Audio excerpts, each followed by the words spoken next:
A 6-year-old beggar girl enters a luxury tailor shop, takes a suit from the hanger and approaches the counter with a crumpled $5 bill. With a child's innocence, she says determinedly to the millionaire store owner, "Sir, I want to buy a suit." He laughs, explaining that $5 wouldn't even buy a tie, but his curiosity is awakened when he asks what she needs the suit for. The girl's answer was like a punch to the millionaire's stomach, leaving him devastated and unable to contain his tears. The afternoon sun streamed through the display windows of Sterling & Co., fine tailoring like golden blades, illuminating rows of suits that cost more than many people earned in a year. Edward Montgomery adjusted the cuffs of his Italian silk shirt as he examined a black silk tuxedo, his fingers gliding over the fabric's impeccable texture. At 52, he had built a real estate empire that placed him among the city's wealthiest men.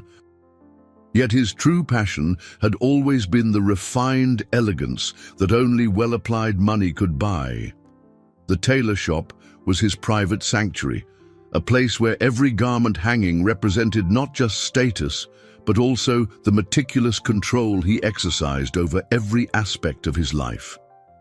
Edward observed his reflection in the Venetian mirror: perfectly aligned grey hair, a precisely trimmed beard, an erect posture that exuded natural authority. Everything was in perfect order, exactly as he liked it.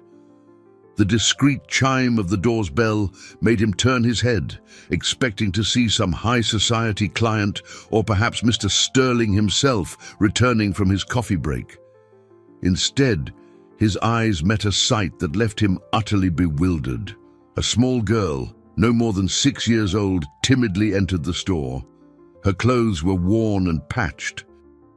Her disheveled brown hair framed a thin face marked by a determination that strangely contrasted with her fragile appearance. Edward frowned, wondering how a child in such a state had managed to bypass the security of the upscale Grandeur Mall. His eyes followed her every movement as she walked through the shop, her bare feet making soft sounds against the polished marble. There was something in her eyes, a desperate urgency he couldn't quite comprehend.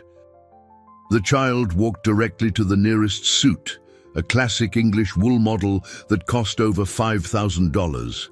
Edward watched, fascinated yet concerned, as she struggled to pull the garment from the hanger, her small hands barely able to reach properly. The contrast was almost surreal, that ragged child handling one of the store's most expensive pieces with the seriousness of an experienced shopper. When she finally managed to hold the suit, Edward noticed how the fabric dragged on the floor, too large for her to carry properly. Even so, the girl persisted, walking toward the counter with a determination that impressed him. It was then that she did something that utterly astonished him. She pulled a crumpled $5 bill from her pocket, carefully smoothed it with her small hands, and held it up towards him. "Mister, I want to buy a suit," she said in a clear, determined voice. Her large eyes fixed on his face with devastating sincerity. Edward felt something stir in his chest, a strange emotion he hadn't experienced in years. His first reaction was amusement. The situation was so absurd it almost seemed like an elaborate prank. He chuckled, a low, controlled sound that echoed through the empty store. "Sweetheart," he said, crouching down to her level. "The $5 wouldn't even buy a tie in this store." His voice maintained the condescending tone he naturally used with people of lower social standing. But there was something in the girl's eyes that made him feel uncomfortable with his own attitude. Curiosity, however, was stronger than his embarrassment. There was something deeply intriguing about the situation. A child clearly experiencing homelessness, entering one of the city's most exclusive stores with the absolute conviction that $5 would be enough to buy a luxury suit. "What do you need a suit for?" he asked, genuinely curious about what kind of answer a child would give to that question. The answer that followed would change his life forever, challenging everything he thought he knew about value, dignity, and the true meaning of wealth. The girl looked at Edward with those large, serious eyes, as if she were about to reveal the most important secret in the world. She took a deep breath, organizing her thoughts with the precision of someone who had rehearsed those words many times in her small mind. "No, mister, I don't have a dad," she began, her voice trembling slightly. "I need a suit because I need money. My grandma is very sick in the hospital, and there's no one to take care of me. I need to take care of her too. But her surgery is very expensive." Edward felt as if he'd been punched in the gut. The brutal simplicity of those words cut through all his emotional defenses like a sharp blade. He had expected a childish answer, perhaps something about a costume party or a game of make-believe. He never imagined that behind those determined eyes existed such profound pain and such a heavy responsibility for someone so small. "I saw that at the hospital.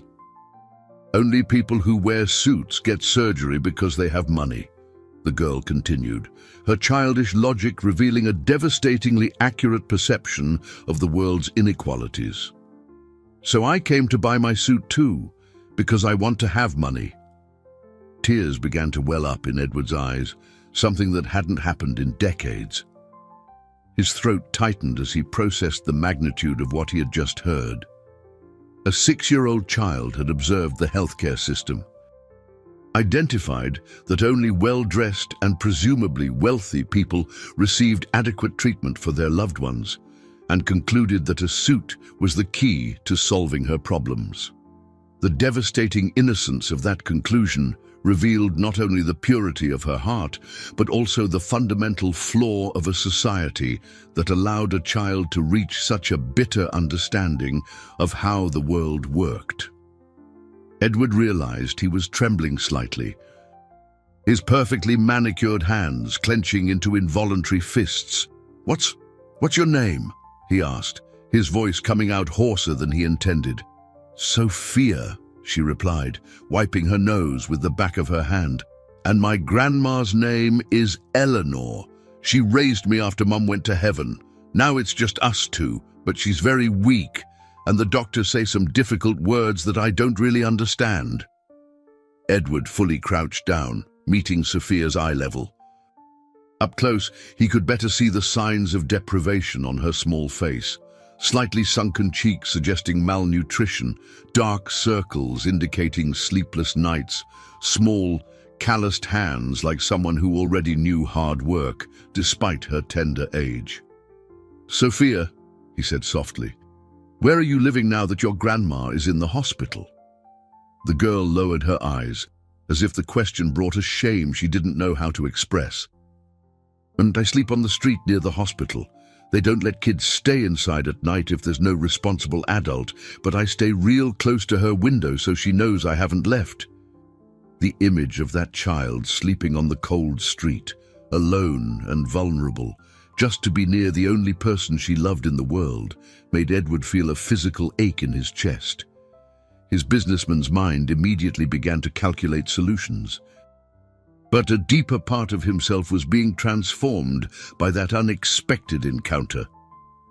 "And what kind of surgery does your grandma need?" he asked, his voice now completely filled with compassion. "The doctors said it's for her heart, that it costs a lot of money, and that without it—" Sophia couldn't finish the sentence, but she didn't need to. Edward perfectly understood what was implied in those unspoken words. In that moment, looking at that courageous child who had entered his life like a hurricane of innocence and determination, Edward Montgomery felt something break inside him, and at the same time, something new begin to be born. He didn't know it yet, but his orderly, predictable life was about to be completely revolutionized by a lesson about love, sacrifice, and the true meaning of wealth. Edward remained crouched before Sophia for a few moments that felt eternal. his mind processing not just her words, but also the transformation he felt happening within himself. 30 years of building a life based on control, planning, and emotional detachment were being challenged by a 6-year-old child who didn't even know his full name. "Sophia," he finally said, his voice taking on a tone of decision she recognized immediately. "I'm going to help you." The girl's eyes lit up with a hope so pure and intense that Edward felt his heart clench even tighter. She held the $5 bill tighter, as if it were a talisman capable of performing miracles. "So you'll sell me the suit then?" she asked, excitement making her voice sound higher-pitched. Edward smiled for the first time in weeks. Not the calculated smile he used in business meetings or social events, but a genuine smile that came from a long-forgotten place in his soul. "No, sweetheart, you'll keep your $5. I'm going to take care of your grandma's surgery." Sophia tilted her head to the side, confused. "But you don't wear a suit, so how will you have money?" The innocent question made Edward realize how distorted the worldview that child had developed was. He was wearing a suit that cost more than many people earned in months. But to Sophia, only suits were symbols of wealth, not the people who wore them. "I already have money, Sophia, and I'm going to use some of it to help you and your grandma," he explained, pulling his phone from his pocket. "What's the name of the hospital she's at?" "St. Jude's Medical Center," Sophia replied quickly. "She's in room 238. Nurse Carla is very nice to me. She always lets me see Grandma through the window when the doctors aren't looking." Edward dialed the hospital's number, his mind already formulating plans. As one of the institution's primary donors, he knew a single call from him would open doors that remained closed to people like Sophia and Eleanor. While he waited for the call to be answered, he observed the girl who now looked at him with a mixture of hope and disbelief. "This is Edward Montgomery," he said when someone finally answered. "I need to speak with Dr. Harrison about a patient named Eleanor. What's your grandma's last name, Sophia?" "Rodriguez," she replied promptly. "Eleanor Rodriguez." "Eleanor Rodriguez," Edward repeated into the phone. "I want to authorize all necessary procedures for her treatment, including the heart surgery. Please put everything on my account." Sophia listened to the conversation with eyes growing wider and wider. She didn't fully understand what was happening, but she perceived that something important was being decided.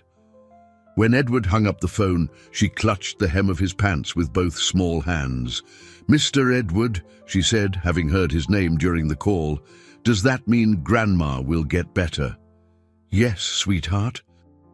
"Your grandma will have the best surgery possible," Edward replied, feeling a satisfaction unlike any business deal he had ever closed. "But now we need to sort out something else important. You can't keep sleeping on the street." "But I need to stay close to Grandma," Sophia protested, panic starting to creep into her voice. "If I'm not there, she'll think I abandoned her like everyone else does." Edward felt another emotional stab. How many people had abandoned that child for her to develop such a deep fear? "No one is going to abandon either of you," he said firmly. "I'll arrange a place for you to stay near the hospital until your grandma recovers." Sophia let go of the $5 bill, which fluttered to the floor like a dry leaf. She ran to Edward and hugged him tightly, her thin arms barely able to wrap around his waist. "Thank you." "Mr. Edward," she mumbled against the expensive fabric of his suit. "I knew people in suits were special." Edward hugged her back, surprising himself with the intensity of the emotion he felt. In that moment, in the silent tailor shop, he didn't know he was about to face the fiercest resistance of his life, resistance that would come from within his own home. The Montgomery estate rose majestically on the city's most exclusive hill, its perfectly manicured gardens reflecting the same obsession with control that Edward applied to all aspects of his life. As he entered the main door, he could still feel Sophia's embrace echoing in his memory, a strange and comforting sensation he hadn't experienced in years. He had left the girl at the hospital under Nurse Carla's care after ensuring she would have a safe place to sleep in the family lounge area. The sound of Vivian's high heels, echoing through the marble hall, announced her presence even before she appeared. His wife descended the curved staircase with the studied elegance of someone who had spent decades perfecting every movement to make an impact. At 45, Vivian maintained an artificial but impressive beauty, the result of countless cosmetic procedures and a rigorous regimen of exercise and diets. Her blonde hair was kept in an impeccable cut, and she never appeared in public or even at home without being perfectly made up and dressed as if for a social event. "Edward, darling," she said, her voice carrying that sugary tone she used when she wanted something, "I received a very interesting call from St. Jude's Medical Center a few hours ago. Apparently, you authorized a rather expensive medical procedure for someone named Eleanor Rodriguez." Edward felt a knot in his stomach. He had completely forgotten that Vivian received reports of all significant financial movements from their joint accounts. As his wife and partner in several of his ventures, she had access to information about all expenses exceeding certain amounts. "Yes," he replied, trying to keep his voice casual as he loosened his tie. "It's a situation that required immediate attention." "A situation," Vivian repeated, her voice taking on a frosty tone Edward knew well. "Edward, in this new situation will cost over $50,000 for someone who, from what I've gathered, is indigent with no connection to our social or business circles." Edward watched his wife, noting how she could discuss the value of a human life with the same coldness with which she debated the purchase of a new jewelry set. "It's a humanitarian matter, Vivian. An elderly woman who needs urgent heart surgery." Humanitarian? The word left Vivian's mouth as if it were distasteful to her palate. "Edward, we already do our part with donations for the charity galas. That's humanitarian, and it also provides us with the right social connections. What you did is just a miscalculated impulse." "Miscalculated?" Edward felt irritation rising in his chest. "We're talking about saving a life. Vivian, we're talking about setting dangerous precedents," she retorted, walking to the bar and pouring herself a glass of white wine. "If we start funding medical treatments for anyone who shows up with a sad story, where will it end? Our reputation is based on carefully selected associations, not impulsive acts of charity." Edward watched his wife drink the wine with the calculated elegance that characterized all her gestures. For 22 years of marriage, he had admired that sophistication, that ability to always remain in control. Now, for the first time, those very qualities seemed cold and empty to him. "There's a child involved," he said calmly. "A 6-year-old girl who was sleeping on the street because she had nowhere to go while her grandmother was hospitalized." "Ah," Vivian said, as if a puzzle piece had clicked into place. "Now I understand. You had one of your sentimental moments. Edward, darling, you need to be more careful with these tendencies. Remember what happened last time? You got too emotionally involved with a cause." Edward remembered. 3 years prior, he had tried to help an employee's family facing hardship, and Vivian had orchestrated a subtle but effective campaign to make him give up, arguing he was being manipulated and that his generosity was being misinterpreted by the staff. "This is different," he said. But his voice sounded less convincing than he would have liked.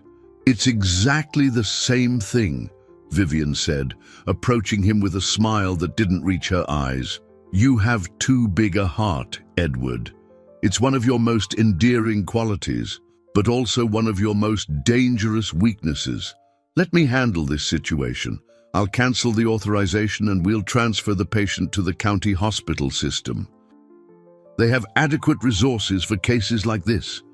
No, Edward said, surprised by the firmness of his own voice. The silence that followed was charged with tension. Vivian was unaccustomed to being contradicted, especially on matters she considered within her purview. Edward's no echoed through the room like a gunshot in a silent library. Vivian froze with the wine glass halfway to her lips, her eyes narrowing as she processed something she rarely experienced, direct resistance from her husband. For over 2 decades of marriage, she had carefully cultivated a dynamic where her opinions and desires always prevailed, especially on matters she considered fundamental to maintaining her social standing. "Pardon?" she said, placing the glass on the marble table with a delicate clink that sounded menacing in the tense silence. "And I don't believe I heard you correctly." "You heard perfectly, Vivian," Edward replied, feeling a strange mix of liberation and terror. "I said no. Eleanor Rodriguez's surgery will proceed as planned, and Sophia will have all the support she needs." "Sophia?" Vivian's voice rose half a tone, as it always did when she felt she was losing control of a situation. "Now the beggar has a name. Edward, you're being completely irrational. This isn't just about money, though $50,000 isn't exactly pocket change. It's about precedent and reputation."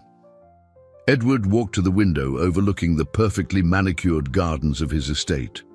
For years, he had found peace in that ordered view, where every shrub, every flower, every stone was exactly where he had planned. Now, the artificial perfection of that landscape seemed sterile and lifeless to him, especially when compared to the raw strength and crude beauty of the courage he had seen in Sophia's eyes. "Reputation," he repeated, turning to face his wife. "Vivian, what kind of reputation do we have if we're capable of ignoring the suffering of a child and her grandmother?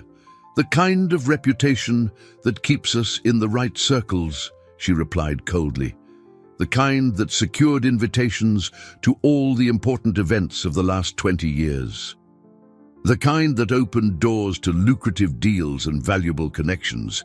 Edward, you built an empire because you knew how to maintain the proper associations. You can't throw all that away because of a sentimental impulse." "Perhaps it's time to question if those associations are truly worth anything," Edward said, surprising himself with his own words. Vivian watched him as if she were seeing a stranger wearing her husband's face. Her eyes scanned his countenance, searching for signs that this was some kind of test or cruel joke. When she realized he was serious, her expression hardened in a way Edward had never seen before. "Very well," she said, her voice taking on a dangerously calm tone. "If you insist on proceeding with this misguided philanthropy, at least do it discreetly. I do not want my name associated with it in any way. And I hope you have considered the implications for our social engagements in the coming months." "What implications?" Edward asked, though a part of him already knew the answer.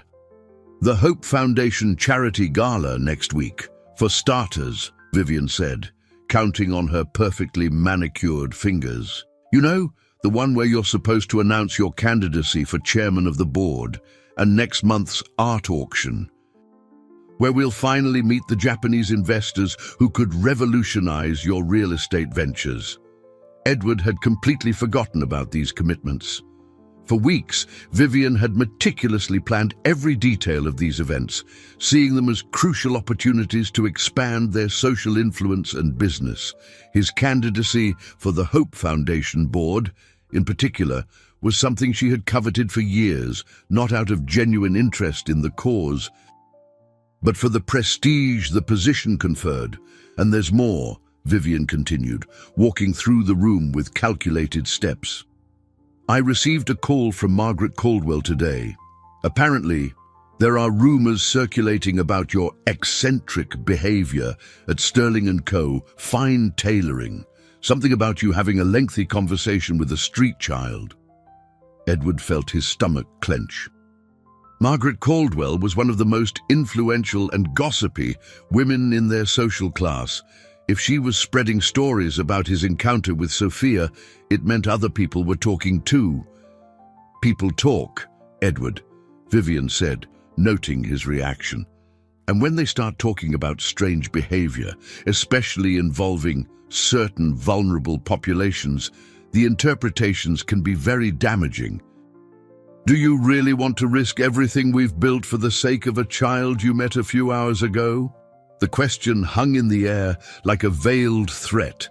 Edward perfectly understood what his wife was implying, that his help to Sophia could be misinterpreted, that malicious rumors could destroy not only his reputation, but his entire carefully constructed life. For the first time since leaving the tailor shop, Edward felt a pang of uncertainty. Was he truly capable of risking everything for a child he had just met? That night, Edward remained awake until the early hours of dawn, lying beside Vivian, who slept placidly, as if the afternoon's discussion had caused no disturbance to her conscience. The bedroom ceiling, painted with delicate frescoes that had cost a fortune, seemed to press down on him, each shadow cast by the moonlight reminding him of the impossible choices he faced. At 5 in the morning, he gave up trying to sleep and went to his study, where he poured himself a 40-year-old scotch, a bitter irony, considering that bottle cost more than Sophia probably saw in several months. He sat in his Italian leather armchair and looked at the framed photographs decorating his desk. He and Vivian at various social events, always smiling, always impeccable, always representing the perfect image of success. The phone rang at 7 sharp. Interrupting his tortured reflections, it was Dr. Harrison from St. Jude's Medical Center. "Mr. Montgomery," the doctor said, his voice carrying a professional gravity, "I'm calling to inform you about Eleanor Rodriguez. We managed to stabilize her overnight, but her condition is more delicate than we initially imagined. The surgery needs to happen today, or what?" Edward asked, though he already knew the answer. "Or she won't make it past tonight," the doctor finished. "There's an additional complication.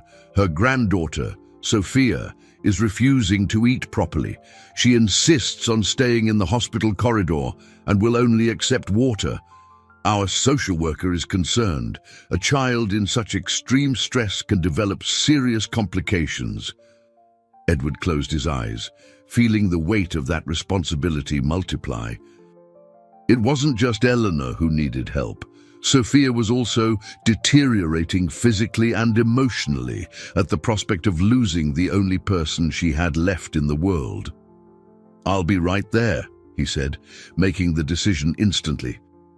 "Mr. Montgomery," the doctor hesitated, "there's something else I need to mention. We received a call this morning from someone identifying as a family representative, questioning the authorization for the procedure. Apparently, there are doubts about whether you have the legitimacy to make these medical decisions on behalf of Eleanor Rodriguez." Edward felt his blood run cold. Vivian. She had made good on her threat and was trying to sabotage the surgery through legal channels. "Dr. Harrison, I take full financial and legal responsibility for the treatment. Proceed with the surgery as planned." "I understand, sir, but I suggest you resolve this matter as quickly as possible. Situations like this can become complicated if not properly clarified." After hanging up, Edward remained motionless for several minutes, processing the magnitude of what he was facing. His wife wasn't just opposing his decision, she was actively working to prevent him from helping Sophia and Eleanor. The woman with whom he had shared over 2 decades of his life was willing to let an elderly woman die to protect her social standing. The sound of footsteps in the hallway announced Vivian's arrival. She appeared at the study door, already dressed for her morning exercise regimen, wearing a designer athletic outfit that cost more than many people earned in a month. "Up early today," she commented casually, as if there were no tension between them. "I hope you used that time to reflect on our conversation yesterday." "I did," Edward replied, turning his armchair to face her. "And I've made a decision." "Good," Vivian said, her smile suggesting she was sure he had changed his mind. "I already called the hospital this morning to clarify some legal issues regarding that inappropriate authorization you gave." "I know," Edward said calmly, "and that's exactly why I'm going to the hospital personally now to ensure the surgery happens." Vivian's smile vanished instantly. "Edward, you cannot be serious. After everything we discussed yesterday, after I clearly explained the implications—" "You explained your priorities," he interrupted, rising from the armchair, "and I am explaining mine. Eleanor Rodriguez will have her surgery. Sophia will have all the necessary support, and if our social standing cannot survive an act of basic compassion, then perhaps that standing isn't worth as much as we thought." Vivian watched him as if she were seeing a stranger. Her eyes scanned his face, searching for signs of the controlled, predictable man she had molded over the years. What she found was something that deeply alarmed her: unwavering determination. "You are making the biggest mistake of your life," she said, her voice low and threatening. "And when the consequences start to appear, and they will appear, Edward, remember that I tried to protect you from yourself." Edward nodded slowly. "Perhaps you're right. But I'd rather make the mistake of helping someone than the mistake of abandoning someone who needs me." As he left the house and headed to the hospital, Edward didn't know that Vivian was already dialing numbers, activating a network of social contacts she had meticulously cultivated over the years. The war for Edward Montgomery's soul was just beginning. Edward arrived at St. Jude's Medical Center with a heavy heart, but determined. The imposing glass and concrete building had always seemed to him a symbol of hope and healing. Now he knew that within its walls, a battle was being fought that would define not only Eleanor and Sophia's fate, but also who he truly was as a human being. He found Sophia exactly where Dr. Harrison had described, sitting on the corridor floor, leaning against the wall near the surgical center, her small eyes fixed on the door through which her grandmother had been taken. She hadn't eaten since the previous day, and her already fragile appearance now bordered on transparency. When she saw Edward approaching, her eyes lit up with desperate hope. "Mr. Edward," she exclaimed, trying to stand up quickly but swaying due to weakness. "Grandma, they took her to a place I can't see. They said they're going to fix her heart, but I'm scared she won't come back." Edward knelt beside her, noticing how her small hands trembled with anxiety and hunger. "Sophia, your grandma is in the best hands possible. Dr. Harrison is one of the best doctors in the city. But you need to take care of yourself too. You can't go without eating." "I can't," she whispered, tears starting to stream down her dirty cheeks. "My stomach hurts, but when I think of Grandma alone in there, I promised her I'd never leave her alone again." In that moment, Edward understood the depth of the love between those two people whom life had united against all odds. Sophia wasn't just a scared child, she was a little warrior who had taken on responsibilities that would break many adults. "Do you know what your grandma wants most?" Edward asked softly. "For you to be strong and healthy when she comes out of surgery. Let's make a deal. I'll stay here with you throughout the operation, and you eat something to have the strength to take care of Grandma when she wakes up." Sophia considered the proposal for a few moments, her large eyes pondering the logic of those words. Finally, she nodded. "But do you promise you won't leave, even if it takes a long time?"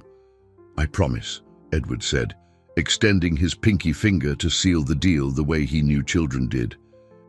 We'll face this together. It was during those 4 agonizing hours of waiting that something fundamental changed in Edward.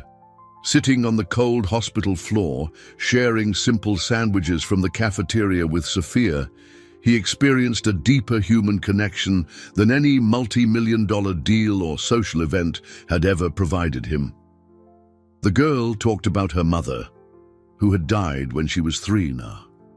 About how Grandma Eleanor had taught her to read using old newspapers found in the trash. About simple dreams that revealed an early wisdom about what truly mattered in life. "Mr. Edward," Sophia said during a pause in her stories, "why are you helping us? Everyone always says people like us don't matter to people like you." The question hit Edward like a lightning bolt. For a moment, he didn't know how to respond. Then, looking into those innocent eyes that had seen more suffering than many adults, he found a truth he didn't even know existed within him. "Because you reminded me of what I had forgotten," he said honestly. "That being truly rich isn't about having money. It's about having people to love and who love us back. It's about making a difference in someone's life. You and your grandma gave me something I didn't know I was missing." Sophia smiled, the first genuine smile he had seen on her since they met. In that instant, as he held the girl's small, calloused hand, Edward made a decision that would change everything. No matter what Vivian did, what threats she uttered, or what social consequences he faced, he would not abandon Sophia and Eleanor. When Dr. Harrison finally emerged from the surgical center with a tired but relieved smile, Edward felt he wasn't just hearing news about Eleanor, he was hearing about the future of his own soul. The surgery was a complete success, the doctor announced. Eleanor will need a few weeks of recovery, but she'll have a long and healthy life ahead of her. Sophia cried out with joy and threw herself into Edward's arms, who hugged her with an intensity that surprised them both. In that moment of triumph, he didn't know that Vivian was, at that very instant, implementing a plan that would test his determination beyond any limit he could imagine. 2 days after Eleanor's surgery, Edward awoke to discover his world had been turned upside down overnight. The first sign that something was terribly wrong came when his cell phone rang at 6 in the morning, a call from Marcus Hayes, his personal attorney for over 15 years. "Edward, I need to see you urgently," Marcus said, his voice laden with a tension Edward had rarely heard. "There are legal developments that require immediate attention. I cannot discuss this over the phone." An hour later, Edward was sitting in Marcus's law office, observing stacks of documents scattered across the mahogany desk. The attorney, usually calm and composed, seemed to have aged 10 years since their last conversation. "Edward," Marcus began, removing his glasses to nervously wipe the lenses, "Vivian has filed a petition in court alleging that you are, how can I put this delicately, demonstrating erratic and potentially dangerous behavior." "Dangerous?" Edward felt his blood run cold. "What exactly is she accusing me of?" "She alleges that you've developed an inappropriate fixation on an underage homeless child, that you've been irrationally spending significant sums of money for her benefit, and that this represents both a financial risk to the marital estate and a possible threat to the child's safety," Marcus explained, his voice growing graver with each word. Edward remained silent for several seconds, processing the magnitude of his wife's betrayal. She wasn't just trying to sabotage him, she was trying to destroy him completely, using his compassion for Sophia as a weapon against him. "There's more," Marcus continued reluctantly. "She's secured witnesses who confirm your strange behavior at Sterling & Co. Fine tailoring. Margaret Caldwell and 2 other women from your social circle have given detailed depositions about how you supposedly acted suspiciously while interacting with the child." "Suspicious?" Edward's voice came out louder than he intended. "I helped a desperate child and her dying grandmother. Where exactly is that suspicious? Edward, you need to understand, Marcus said, leaning across the table. In the current legal context, especially involving a vulnerable child, any behavior that can be interpreted as inappropriate is taken very seriously. Vivian is building a case that suggests you pose a risk. And what are the practical implications of this? Edward asked, though he feared the answer. There's a temporary court order prohibiting you from having any contact with Sofia Rodriguez until a full investigation is conducted, Marcus replied. Furthermore, your marital assets have been frozen pending the resolution of this matter. Edward felt as if he'd been punched in the gut. Does this mean Sofia can't see me? That I can't visit her in the hospital while Eleanor recovers? It means exactly that. And there's one more complication. Marcus hesitated before continuing. Child Protective Services has been notified about Sofia's situation. They're questioning whether a child without proper guardianship documentation should remain in an expensive private hospital, especially when there are suspicions about the motivations of the person funding her stay. The reality of the situation hit Edward like an avalanche. Vivian had orchestrated a multi-front attack, using the legal system, social services, and social pressure to completely isolate him from Sofia and Eleanor. More than that, she had twisted his compassion in such a way that it now seemed sordid and dangerous. Marcus, Edward said, his voice taking on a fierce determination, I want you to understand something very clearly. I will not abandon Sofia and Eleanor, no matter what Vivian does, what lies she tells, or what systems she corrupts. These two people mean more to me than all the wealth I've accumulated in my life. Edward, you need to be careful with what you say and do going forward, Marcus warned. Any action that could be interpreted as a violation of the court order or as evidence of Vivian's allegations can make your situation much worse. Worse. Edward laughed bitterly. Marcus, they're trying to stop me from helping an orphaned child and her sick grandmother. How could it get worse than this? It could result in criminal charges, Marcus replied coldly. And if that happens, you wouldn't just lose the ability to help Sofia, you'd lose your freedom too. Edward looked out the office window, observing the city's movement below. Ordinary people living ordinary lives, most of them likely never facing the kind of moral battle he was fighting. For a moment, he questioned if Marcus was right, if he should retreat and protect himself.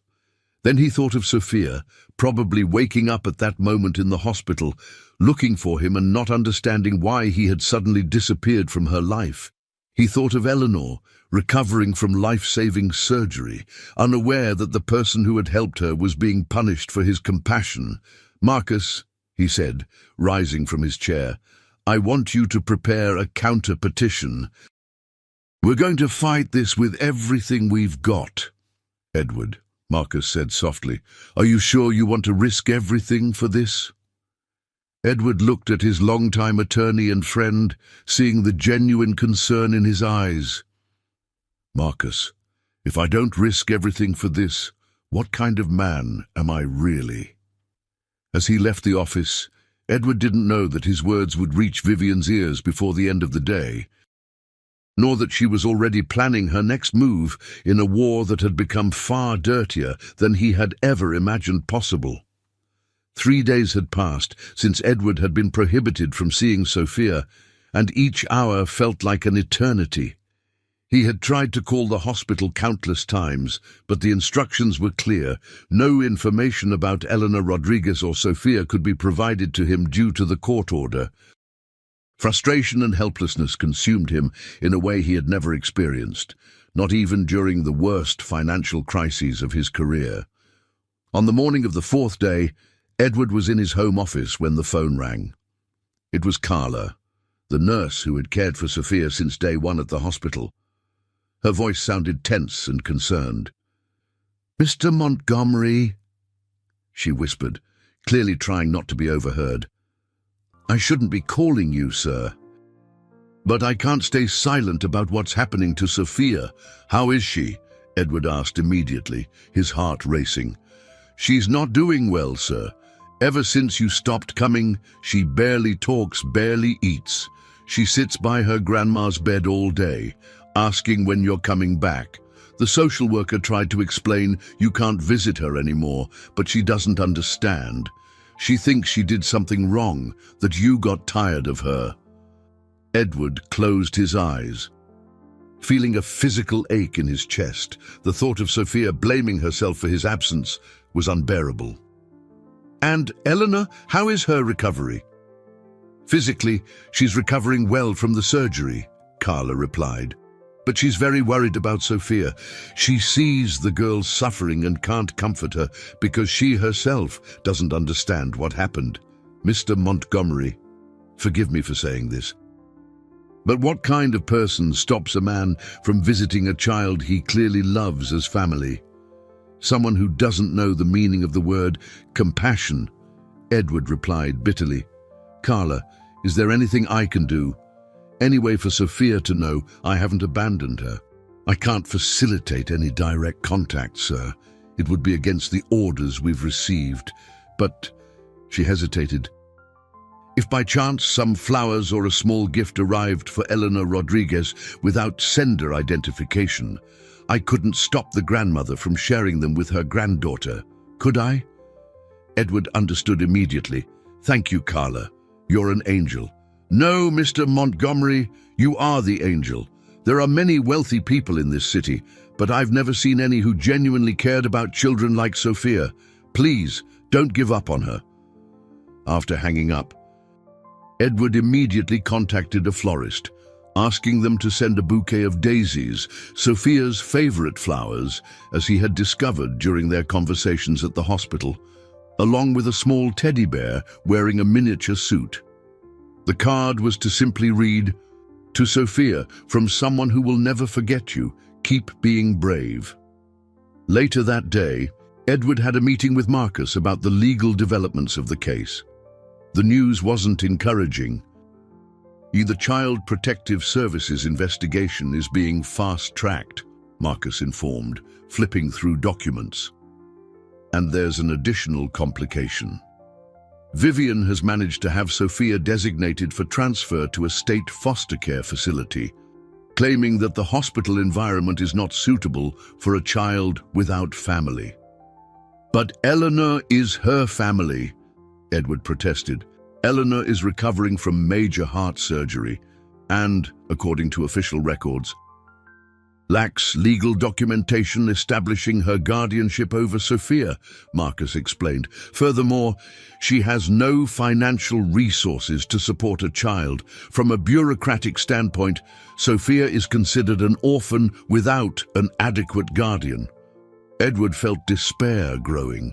The system that was supposed to protect Sophia was being used against her, turning her into a victim of cold, dehumanizing regulations. When would this transfer happen? He asked.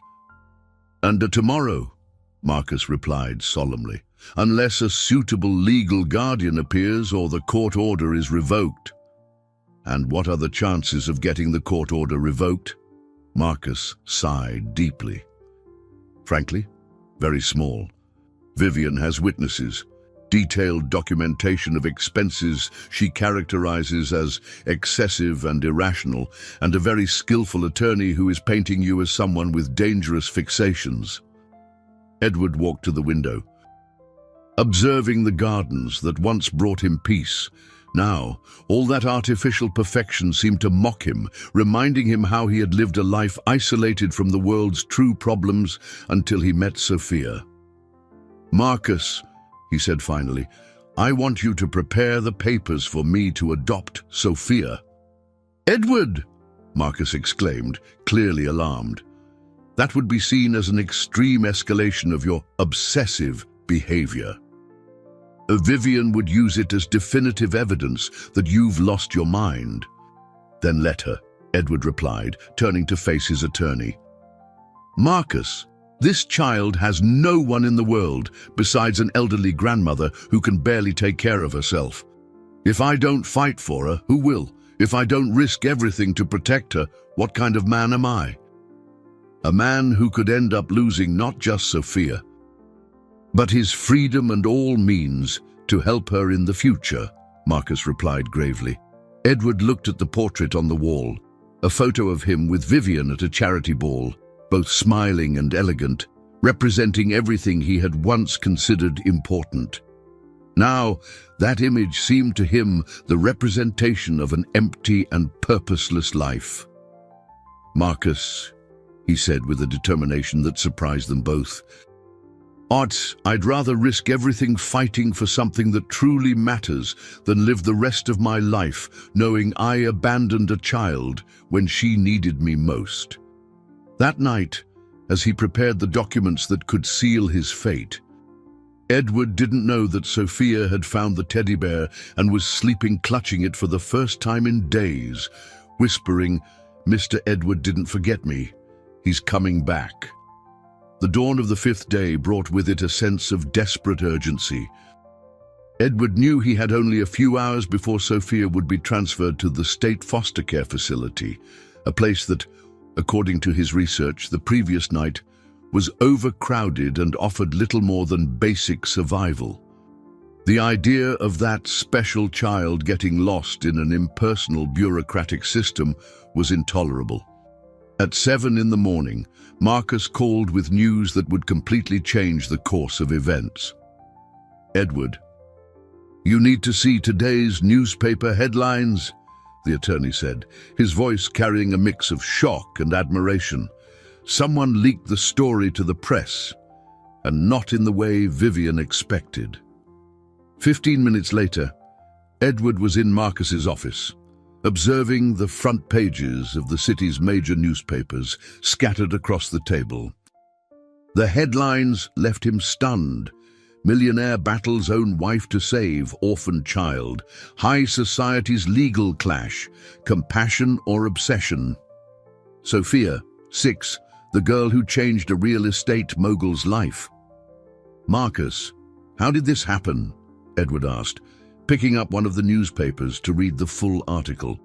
"Apparently, someone close to the situation decided the public should know the truth," Marcus replied. The articles tell the whole story, from the encounter at the tailor shop to Eleanor's surgery, through the court order and Sophia's impending transfer to state foster care." Edward quickly read one of the articles, impressed by the precision of the details. Whoever provided the information was intimately familiar with all aspects of the situation. The article painted a devastating portrait of Vivian as a cold and calculating woman, willing to destroy an innocent child to protect her social standing. "And there's more," Marcus continued, pointing to his constantly ringing phone. "The story has gone viral on social media. Justice for Sophia is trending nationwide. Hundreds of people are offering help, donations, and demanding the court order be revoked." Edward's phone also began ringing incessantly. Journalists, attorneys offering pro bono services, child advocacy organizations, and ordinary people who had been moved by the story. In just a few hours, what Vivian had tried to use to destroy him had become a national cause. By noon, a crowd had gathered in front of the courthouse where Sophia's fate would be decided. Edward watched from Marcus's office window, seeing signs with phrases like, "Protect Sophia," "Edward is a hero," and "Down with injustice." "Edward," Marcus said, hanging up yet another call. "I just got off the phone with the judge overseeing the case. He wants an emergency hearing today to re-evaluate the situation. The public pressure is immense." "And is that good or bad for us?" Edward asked. "It depends," Marcus replied thoughtfully. "On one hand, public opinion is clearly on our side. On the other, judges don't like to feel pressured. We need to be very careful about how we present our case." At 3 in the afternoon, Edward found himself in court, facing a hearing that would determine not only Sophia's future, but also his own redemption or ruin. The room was packed with journalists, human rights activists, and curious onlookers who had followed the story. Vivian was sitting on the other side of the room with her attorney, her expression showing signs of nervousness for the first time. She clearly hadn't anticipated that her strategy would backfire so spectacularly. When the judge entered, the silence in the room was absolute.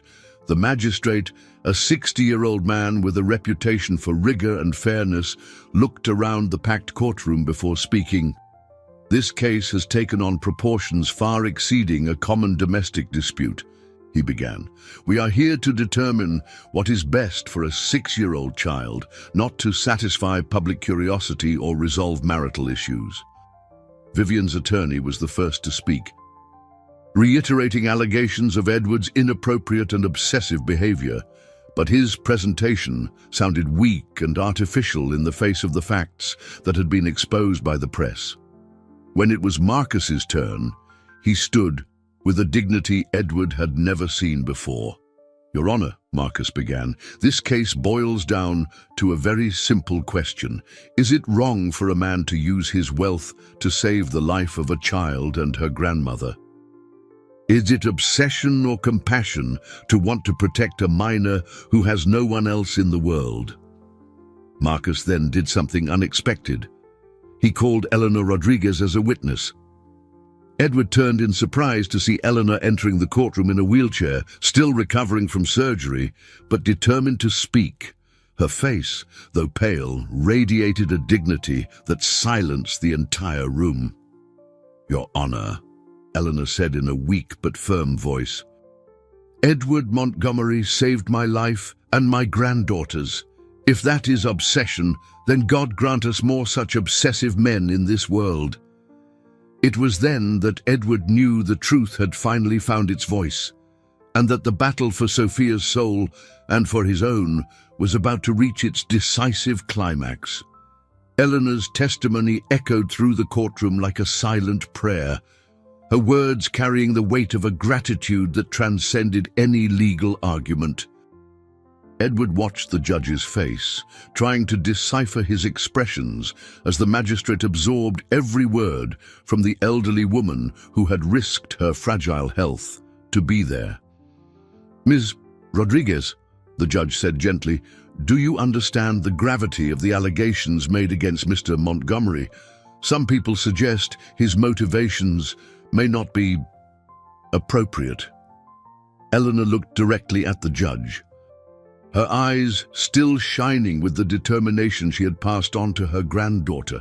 "Your Honor, I raised Sophia since she was 3.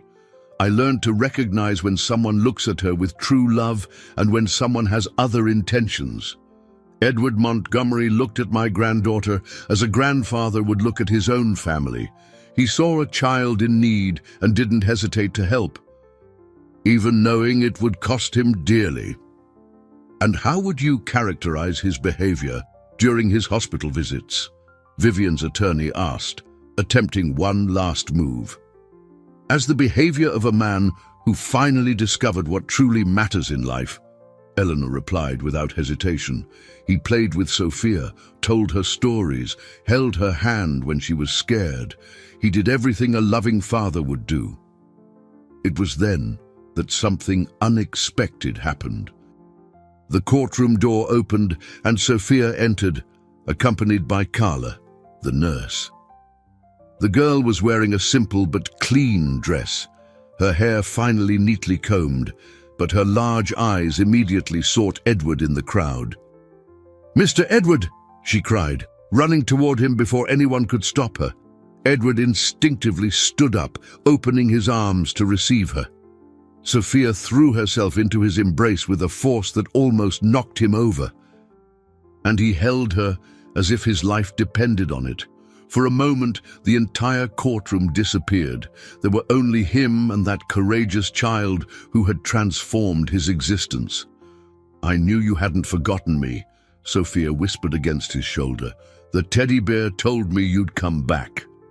The judge observed the scene in silence for a few moments, and Edward could see something transform in the magistrate's expression. There was no way to feign or fabricate the genuine connection he was witnessing between the man and the child. "Your Honor," Marcus said, seizing the moment, "I request permission for Sofia Rodriguez to speak for herself. At 6 years old, she has already demonstrated enough maturity to understand her own situation." Vivian's attorney immediately protested, but the judge raised his hand to silence him. "The child may speak." Sofia looked around the packed room, then turned to the judge with the same determination she had shown at the tailor shop weeks before. "Mr. Judge," she said in her clear, determined voice, "everyone is talking about Mr. Edward, but no one asked what I want." "And what do you want, Sofia?" the judge asked gently. "I want to stay with my grandma and Mr. Edward," she replied simply. "They're my family now. Mr. Edward taught me that good people exist in the world, that not everyone will abandon me. He promised he would take care of me and Grandma, and he always keeps his promises. And what if I told you that you could have a new family with people who have more money and a big house?" the judge asked, testing her conviction. Sofia frowned as if the question made no sense.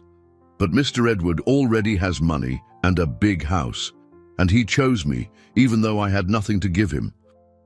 Isn't that what makes a real family?" Sofia's innocent question struck a chord with everyone in the room. Edward felt tears streaming down his face, no longer caring about appearances or what anyone thought of him. The judge leaned back in his chair, clearly reflecting on everything he had heard. After a few moments that seemed eternal, he addressed Edward directly. "Mr. Montgomery," he said, "this situation is highly irregular. Men in your social position rarely become so deeply involved with children in socially vulnerable situations. This raises legitimate questions about motivations and suitability." Edward felt his heart stop for a moment. "However," the judge continued, "after observing the interactions here today, reading the medical reports on the exemplary care Ms. Rodriguez received thanks to your funding, and considering the passionate but compelling testimony of this remarkable child, I conclude that your actions demonstrate not obsession but genuine compassion." The relief Edward felt was so intense that his legs almost gave out. "Therefore," the judge declared solemnly, "I hereby revoke the restraining order against Mr. Montgomery and authorize him to proceed with the adoption procedures for Sofia Rodriguez, provided that Eleanor Rodriguez formally consents and that all standard social background checks are satisfactorily completed." The room erupted in applause, but Edward only had eyes for Sofia, who looked at him with a radiant smile that was worth more than any fortune he had ever accumulated. 2 weeks after the court decision, Edward was facing the full consequences of his choice.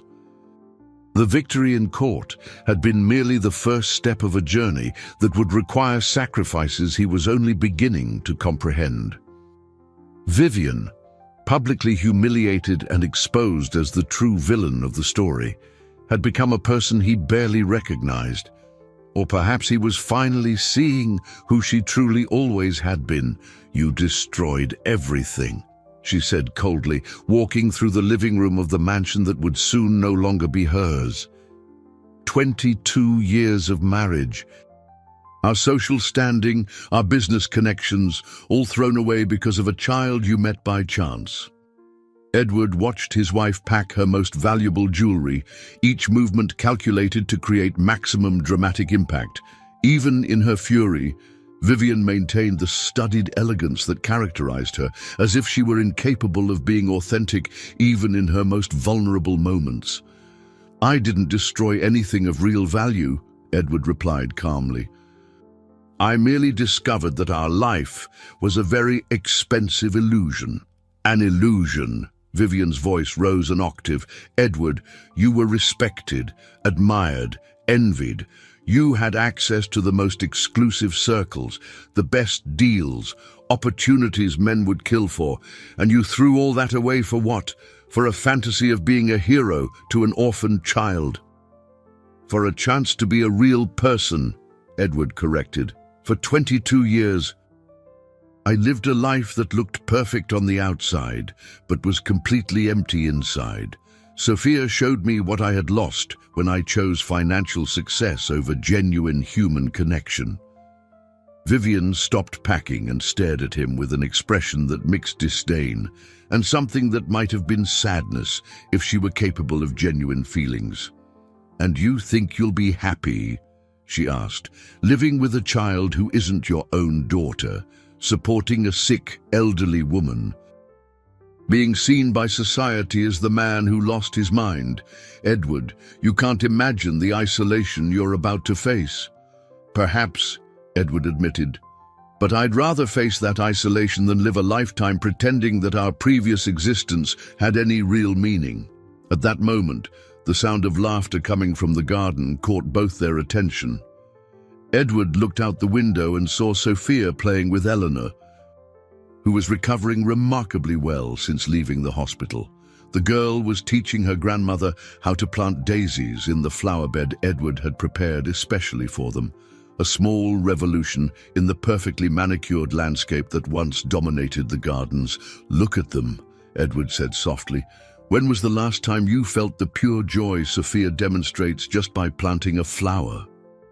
When was the last time we experienced true gratitude for something simple like a sunny day?" Vivian followed his gaze, but her expression remained cold. "Cheap sentimentality," she murmured.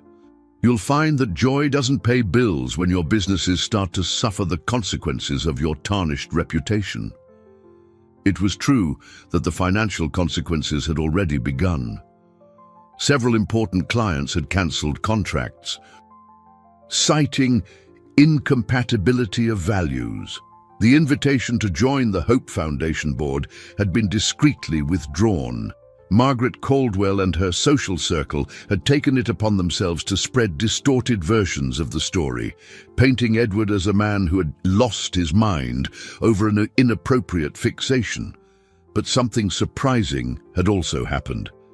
A new category of people had begun to seek him out: working families who needed decent housing, charity organizations seeking support for genuine causes, professionals who admired his moral courage. He discovered that there was a whole world of decent people he had never known during his life in elite circles. "Vivian," Edward said, turning to face her one last time, "in all these years, did you ever truly love me? Or was I just a convenient piece in your social game?" The question caught Vivian off guard. For a moment, her mask of coldness slipped, revealing something that might have been vulnerability, but it was only for an instant. "Love is a luxury people in our position cannot afford," she finally replied. "Marriages like ours are strategic partnerships. I fulfilled my part of the agreement. You're the one who decided to change the rules in the middle of the game." Edward nodded slowly, finally understanding there was nothing more to be said. They had lived decades together without ever truly knowing each other. "The keys to the penthouse in Manhattan are on the table," he said. "The lawyers will finalize the divorce details. You will have financial security to live comfortably for the rest of your life." "How generous," Vivian said sarcastically. "The man who destroyed my world offers me a few crumbs to ease his guilt." "It's not guilt," Edward corrected. "It's responsibility. For years, I was complicit in a life that had no real meaning. The difference now is that I've found something worth living for." When Vivian finally left the mansion that afternoon, taking with her Edward's last connections to his previous life, he felt not sadness but relief. As painful as it was to acknowledge, his marriage had been an elegant charade, a convenient arrangement disguised as romance. That night, as he helped Sophia with her homework at the kitchen table, something he had never done in his previous life, Edward understood that he had traded a grandiose but empty existence for a simple yet deeply meaningful life. And for the first time in decades, he felt completely at peace with himself. 6 months after the court decision, Edward woke up on a Saturday morning not to the sound of the alarm clock that for decades had marked his business mornings, but to Sophia's laughter echoing down the hallway. She was trying to wake Eleanor for the special breakfast they had planned to make together, animal-shaped pancakes, a tradition that had started by chance and become sacred in their new family routine. The mansion had been transformed in ways that went far beyond decoration. The formal study where Edward conducted business meetings had become a playroom and study area for Sophia. The dining room, once used only for elaborate social events, now hosted simple but joyful dinners every night. The perfectly manicured garden had given way to vegetable beds that Sophia and Eleanor tended with dedication, as well as a small playground Edward had installed. "Dad, Edward!" Sophia shouted, running into his room and jumping onto the bed as she did every morning. The title had emerged naturally. Without formal discussions or solemn moments, it simply happened when she realized he was there to stay, that he wasn't just a temporary Mr. Edward, but a permanent presence in her life. "Good morning, Princess," he replied, hugging her and feeling that sense of completeness that still surprised him every day. "How did you sleep?" "I dreamed we were a real family," Sophia said, then paused and frowned. "But we already are a real family." "Right, the most real I've ever had," Edward confirmed, kissing the top of her head. The adoption process had been finalized 2 weeks prior in a simple ceremony at the courthouse. This time, there were no crowds or journalists, just Edward, Sophia, Eleanor, Marcus, and a few close friends who had proven themselves true during the difficult times. When the judge officially declared Sophia Rodriguez had become Sophia Montgomery, she had asked if that meant she would never again be separated from her new family. The judge's confirmation had brought tears of joy that still moistened Edward's eyes when he remembered the moment Eleanor, now fully recovered from heart surgery, had become more than a grandmother to Sophia. She was the matriarch of their new family, the person whose wisdom and life experience balanced Sophia's youthful energy and Edward's determination. She had officially moved into the mansion, occupying the suite that was once reserved for important guests and transforming it into a cozy home filled with photographs, plants, and the aromas of her homemade cooking. "Edward," Eleanor said that morning, finding him in the kitchen while Sophia was getting ready for the day, "I need to tell you something I've been thinking about for weeks." "Of course, Eleanor." "What is it?" "When Sophia was younger and we were in great need, I used to pray for a miracle," she said, her experienced hands preparing coffee with movements that had become a comforting part of the morning routine. "I asked God to send someone who could help us survive. I never imagined he would send someone who needed us as much as we needed him." Edward felt the familiar tightening in his throat that accompanied the moments of intense emotion that were now a regular part of his life. "Eleanor, I'm the one who needs to thank you. You two saved me from a life I didn't even know was killing me inside." "No, my dear," Eleanor said, using the affectionate term she had adopted for him. "God brought us together because we all needed each other. Sophia needed a father. I needed someone to help me raise her properly, and you needed to learn what truly matters in life." The transformation in Edward had been profound and permanent. His businesses, though smaller due to the loss of some elitist clients, had become more focused on housing development for middle-class families. He discovered that there was much greater satisfaction in building homes for people who truly needed them than in erecting another luxury skyscraper for wealthy investors. His new social circles included parents of other students at Sophia's school, families who had benefited from his housing projects, and professionals who admired his personal transformation. Conversations were about real things: raising children, family challenges, simple but meaningful dreams. It was a world he never knew existed during his years in elite circles. "Dad," Sophia said, appearing in the kitchen dressed in a yellow dress she had chosen herself, "can we go to the park after lunch today? I want to show Grandma how I learned to walk the balance beam." "Of course, Princess," Edward replied, "but first, let's make those special pancakes you promised Grandma." As the three worked together in the kitchen, Sophia mixing the batter, Eleanor guiding the process, and Edward trying not to burn the pancakes as they laughed at his limited culinary skills, he reflected on how his definition of success had completely changed. 6 months prior, success meant closing multi-million-dollar deals, invitations to exclusive events, and the respect of the financial elite. Now, success was a 6-year-old child running home from school, eager to tell him about her day. It was an elderly grandmother smiling as she watched her granddaughter grow up safely. It was waking up every morning knowing that his life had real purpose and that there were people who depended on him not for what he possessed, but for who he was.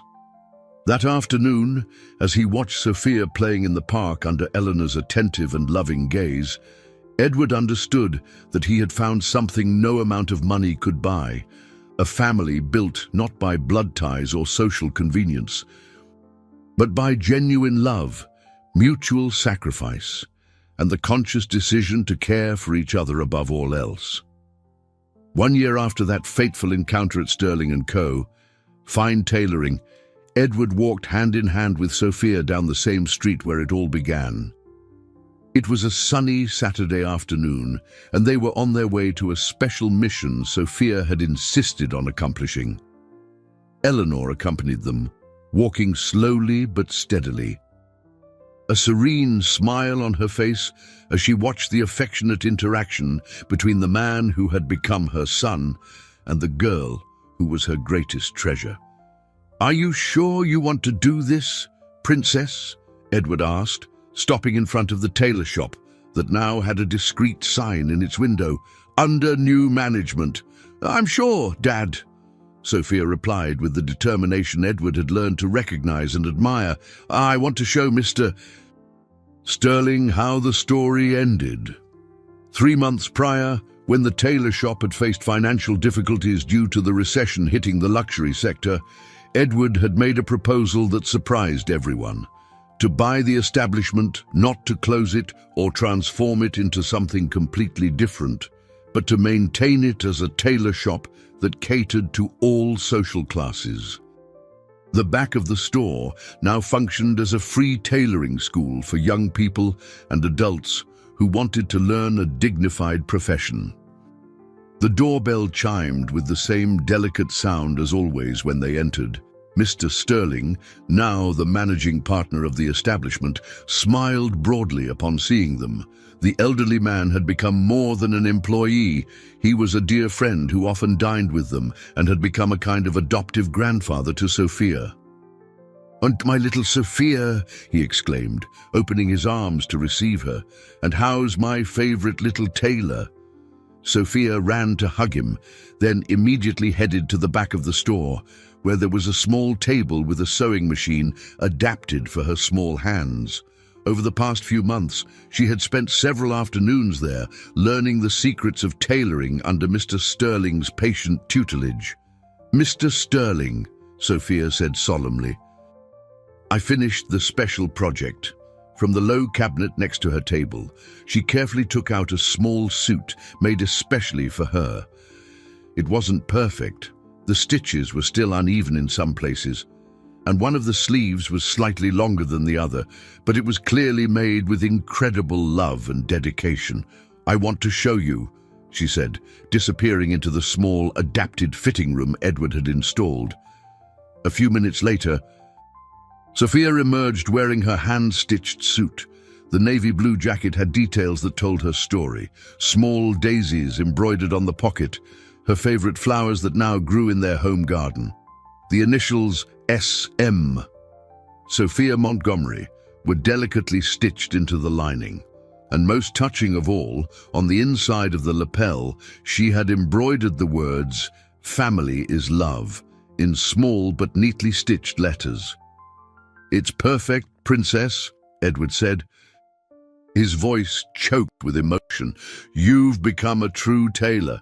"No, Dad," Sophia corrected, adjusting the small tie she had chosen, specially to match the suit. "I learned that a suit doesn't make a person rich. People make other people rich." Eleanor wiped a discreet tear, remembering how, a year prior, that same child had entered that store believing that a suit would give her access to the money needed to save her life. "Do you know the difference between this suit and the one I wanted to buy on the first day?" Sophia asked, twirling to show how the outfit fit her small figure perfectly. "What is it, sweetheart?" asked Mr. Sterling, crouching down to her level. "That suit was going to give me money," Sophia said wisely. "This suit gave me a family." Edward looked around the transformed tailor shop. On the walls, where once there had only been photos of famous clients and very expensive suits, there were now also photographs of the tailoring school graduates, young people who had learned a profession and secured dignified jobs. An entire section of the store was dedicated to quality clothing at affordable prices, allowing people from all social classes to dress with dignity. "Sophia," Edward said, kneeling beside her, "do you remember what you told me the first day we met? About wanting a suit to have money." "I remember," she replied, smiling. "I was very silly back then." "You weren't silly," Edward corrected gently. "You were a brave child trying to solve a very big problem alone. But now you've discovered something many adults never learn." "What?" "That the most valuable suit is woven with threads of love, sacrifice, and genuine compassion," Edward said, echoing words she herself had used without knowing. "And that suit you were already wearing from the first day I met you." Sophia considered these words for a moment, then smiled with that precocious wisdom that continued to surprise everyone around her. "So, you mean when I walked in here on the first day, I already had the most expensive suit in the store?" she asked. "You had the most valuable suit in the whole world," Edward confirmed, hugging her tight. That afternoon, as they walked back home, Edward, Sophia, and Eleanor, a family united not by blood, but by choice and love, they passed by the same hospital where everything had complicated and resolved itself. Sophia waved to the window of the room where her grandmother had recovered, and Edward thought about how life can completely change in a matter of weeks when we make the right decisions for the right reasons. Sterling & Co. Fine Tailoring continued operating behind them. Now, not just as a place where expensive clothes were sold to wealthy people, but as a symbol that true elegance isn't in what we wear, but in the character we carry, in the compassion we show, and in the love we offer to those whom society often forgets. Edward had learned that sometimes we need to lose everything we think defines us to discover who we truly are. And Sophia had taught a rich man that the most valuable suit is one that isn't bought with money, but earned through acts of genuine kindness. The girl who once wanted to buy a suit to have money now understood that true value isn't in what we wear, but in the heart we carry. And the millionaire who believed his wealth lay in his possessions discovered it had always resided in his capacity to love and be loved.